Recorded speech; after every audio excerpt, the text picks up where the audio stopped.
ప్రవర్తించు.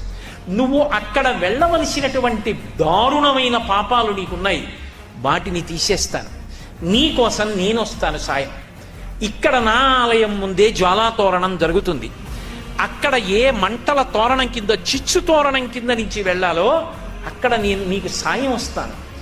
దా, నేను ముందు పెడతాను, నువ్వు నా వెంటరా. ఇక్కడే జ్వాలాతోరణం కింద నుంచి వెళ్ళొచ్చావు కనుక ఇక అక్కడ వెళ్ళవలసిన అవసరం తీసేశాను కదా అని మళ్ళీ వచ్చే ఏడాది కూడా వద్దామని పాపాలు మొదలుపెట్టకు. బుద్ధి మార్చుకొని నేను ఇంత నీకు అనుగ్రహించాను కాబట్టి నా అనుగ్రహాన్ని గుర్తు పెట్టుకుని ప్రేమతో నేను చెప్పినట్టు బ్రతుకు పైన ఆ మార్పు తెచ్చుకుని జ్వాలాతోరణం కింద పరమశివుడితో కలిసి వెళ్ళొచ్చిన వాడు ఎవరుంటాడో వాడు యమసదనంలో చిచ్చు తోరణం కింద నుంచి వెళ్ళవలసిన అవసరం ఉండదు.